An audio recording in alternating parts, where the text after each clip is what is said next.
time hiding it, they get curious. Tell me about the aliens. Tell me about the bodies that were found.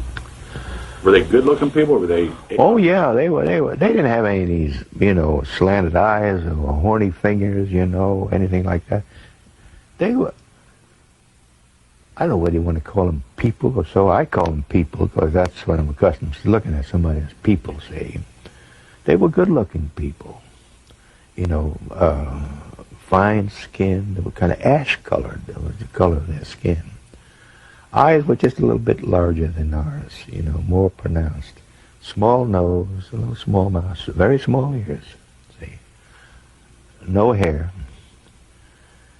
Very fine features, very well built. Maybe 5'4", 5'5" in height. That's what I could remember seeing. Frank, in your personal opinion, what happened here in 1947 in Roswell, New Mexico? What is your bottom line?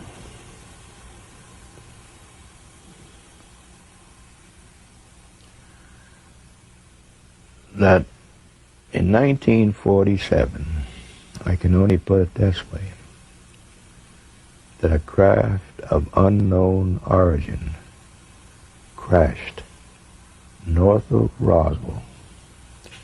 It was recovered with bodies not of this earth, which proved that we are not alone in this vast universe of ours.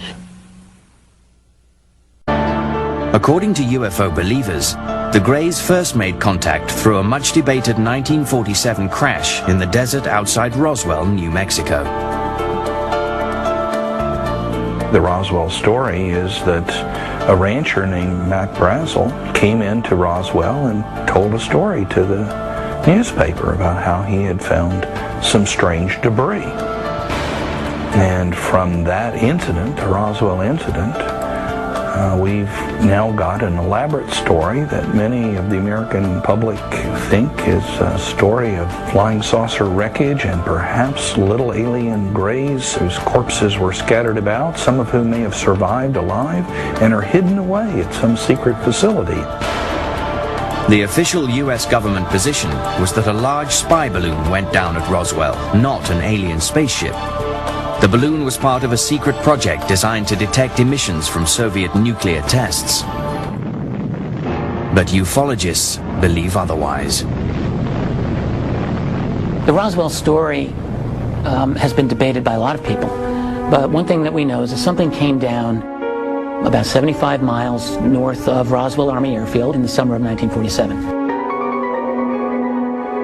This was investigated by the 509th Bomber Unit's Chief Intelligence Officer, who was Captain Jesse Marcel. We know that some of this debris was taken back to the Army Air Base. We know that Marcel and the Army Air Base commander, Colonel Blanchard, thought that this was material from a flying disc. And we know that they thought this because a press release went out immediately announcing that the U.S. Army recovered one of the infamous flying discs that was in the news at that time. In the years since the Roswell incident, advocates claim that all contact between the Greys and the US government has been kept top secret. Despite repeated official government denials that a UFO crashed in the New Mexico desert, the stories won't die.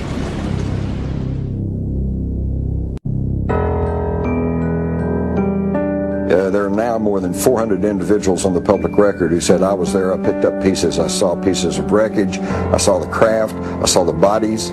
So Roswell is simply a question of belief. Who do you choose to believe? Early on the morning of July 5th, rancher Mac Brazel, accompanied by D. Proctor, the son of a neighbor, rode out to see the damage the storm from the previous night had done. The sight that met their eyes stunned them. There before them, about 5 miles from the ranch house, was a debris field some 200 yards wide and over 3/4 of a mile long. Fragments of metallic parts lay everywhere. Something must have crashed there. A plane? It must have exploded. A weather balloon? Impossible. Brazel had already found over a dozen weather and test balloons on his land. It was clear to him that this was something different. Some of the pieces were silvery, but most of them had a dull metallic surface. There were rods and beams covered with hieroglyphic-like writing. The material was very light, couldn't be cut, and wouldn't bend. Mac took some of the material with him in his saddlebags.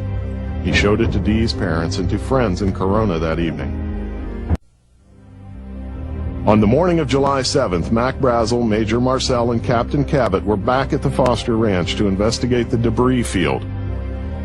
Marcel and Cabot collected material all afternoon, filled their vehicles, and made their way back to Roswell Army Airfield. On the way, Marcel stopped by his home late that night. He woke up his wife and son, Jesse Jr., to share with them what he had found. He took a few pieces of debris into the house and spread them out on the kitchen floor. "This is something very special," he said to his son. "It doesn't come from this world, and I want you to remember this all." Here, the story would take a remarkable turn. General Roger Ramey, the commanding officer there, called a press conference in his office. In front of photographers, he invited Major Marcel to display the material he had brought from Roswell.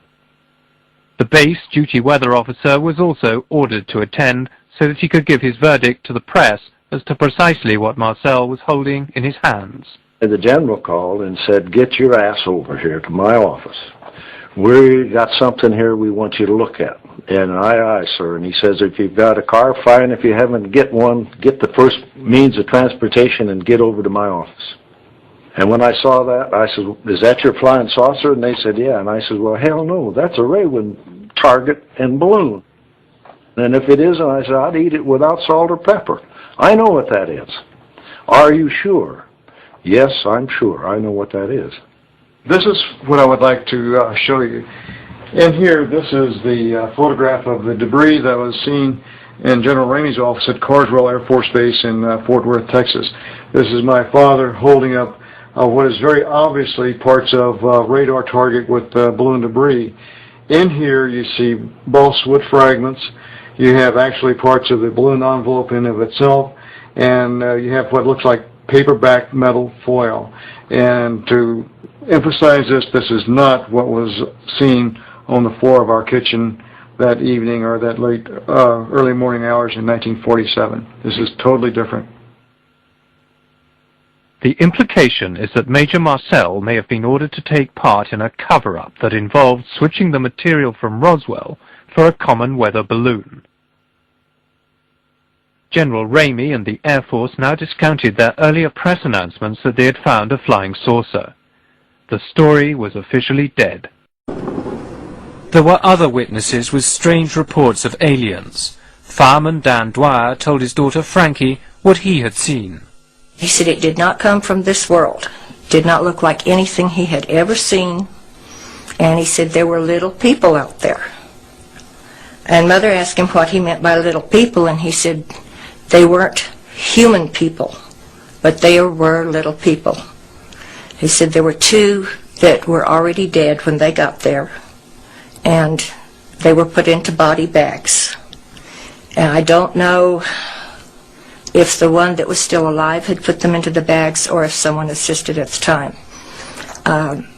There was one that was still alive and was walking around. At the sheriff's office, Sheriff Wilcox's wife later told her daughter what had really happened. She said that there was a flying saucer, and that they even found some bodies by it, and one of them was alive, and that the Army Air Force had come and threatened my father and his family to not mention anything at all about it.